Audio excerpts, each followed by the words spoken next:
Сәлем достар, Pindoda сайтын тегін үйренгілеріңіз келсе, каналға тіркеліп лайк баса кетіңіздер. Мен бүгін сіздерге Pindoda сайтында тауарға отслежка жасау, трикот нөмірін көру, енгізу туралы ақпарат беретін боламын. Қазіргі таңдағы карголардың барлығында тауарлардың трек кодына арналған арнайы өздерінің сайттары бар.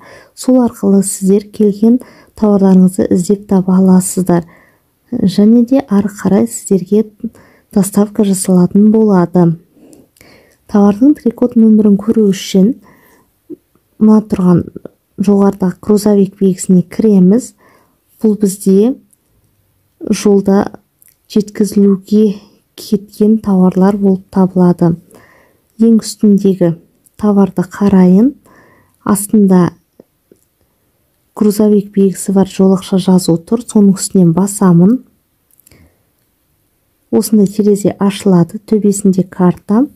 Астындағы жазу нөмерлер бұл бізде тауардың трек коды болып табылады.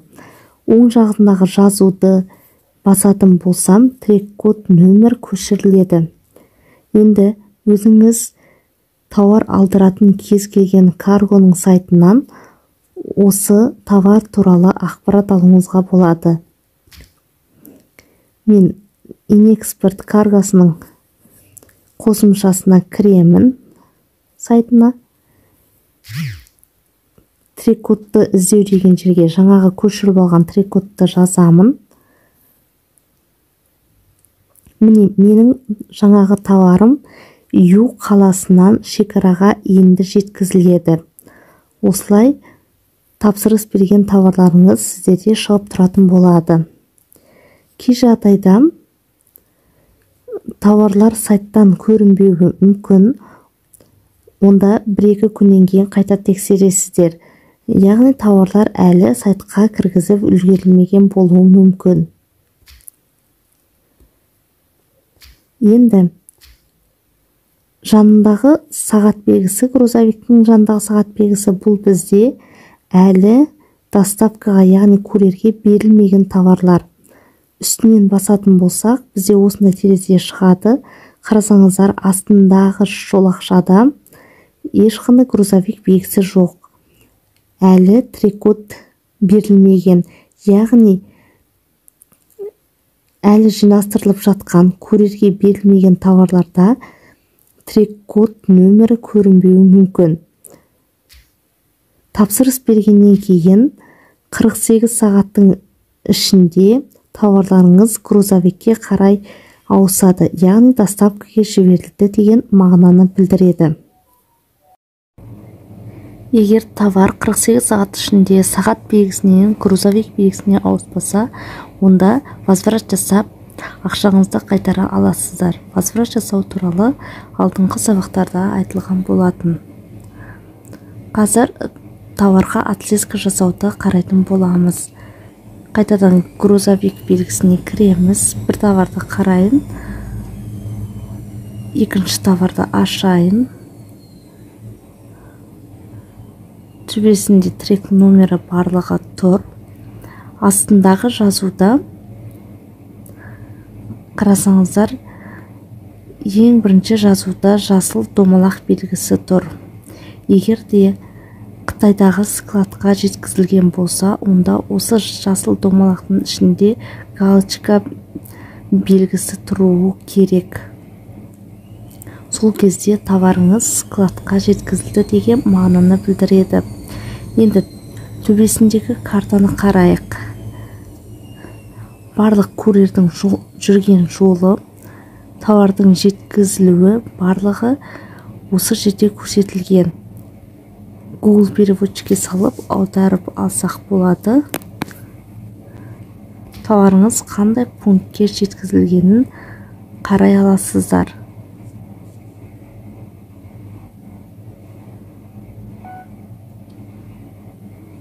Аударамыз.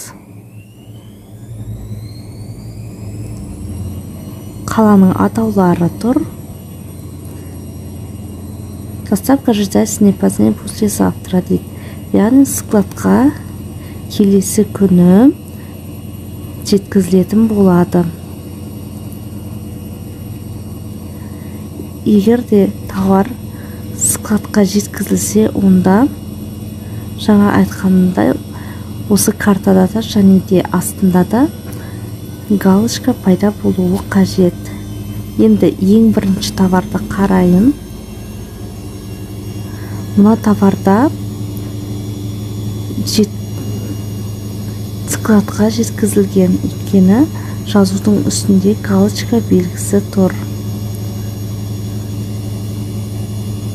Астында да және де үстіндегі картаны да қарасақ, галочкасы қойылған. Аударамын.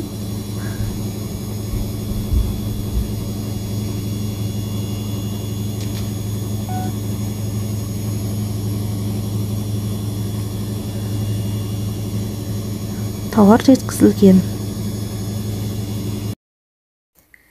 Енді складқа жеткізілген товарларды трекинг сайттан қарап көрейін. Ең соңғы белгіні басамыз. Бұл бізде складқа жеткізілді деген белгі. Астындағы 4 жазудың сол жақтан санағанда біріншісін басамын. Трек номерді көшіріп аламын.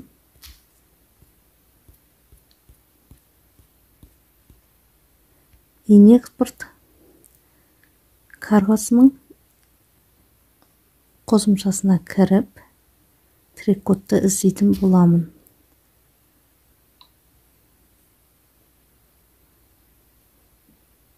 Мұнда товарымыз Иу қаласынан шекараға жеткізіліп өткізілген. Енді товар филиалға жеткен кезде осындай сары галочка пайда болады. Кей жағдайда складқа жеткізілген товарлардың ішінен кейбір товарлар трек код номер арқылы табылмауы мүмкін. Оның себептері Иу қаласынан жетпеген, сайтқа тіркелмеген немесе дұрыс емес трек код болуы мүмкін. Енді Pinduoduo платформасына қайта кіреміз, товарды қараймыз. Бізде егер де трек код номері барлығы дұрыс болып, товар складта жоқ болатын болса, бірінші жазуда көрсетілген телефон номері арқылы көрермен байланысуға болады. Осы жерде телефон номері көрсетілген. Алайда көрермен байланысу үшін бізге WeChat қажет болады. WeChat дегеніміз ол Қытайда өте кең тараған әлеуметтік желі. Сол арқылы қолданушылармен сөйлесіп, сондай-ақ товарға оплата да жасауға болады. WeChat'ты Play Market арқылы жүктеп алуға болады. Қазір сіздерге регистрация жасауды көрсететін боламын. WeChat'қа осылайша кіреміз, регистрацияны басамыз. По номеру телефона аты жөнімізді жазамыз.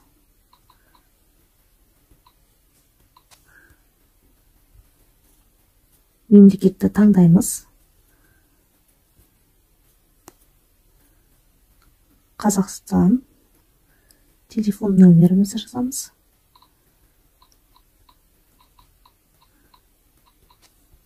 Пароль.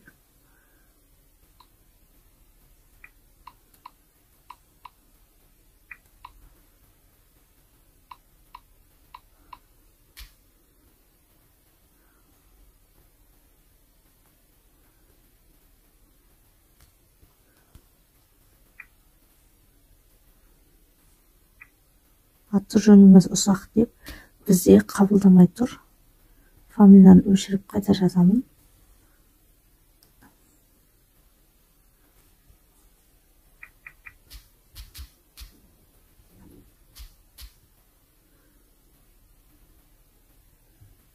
Регистрация жасалып жатыр.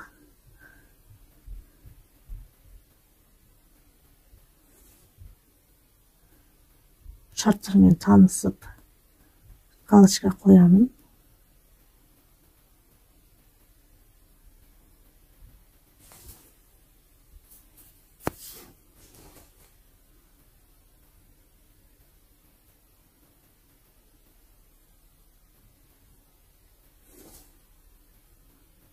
Проверка безопасности.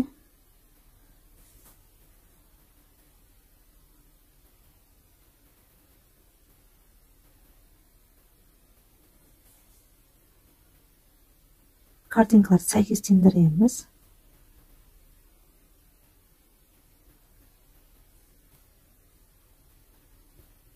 Енді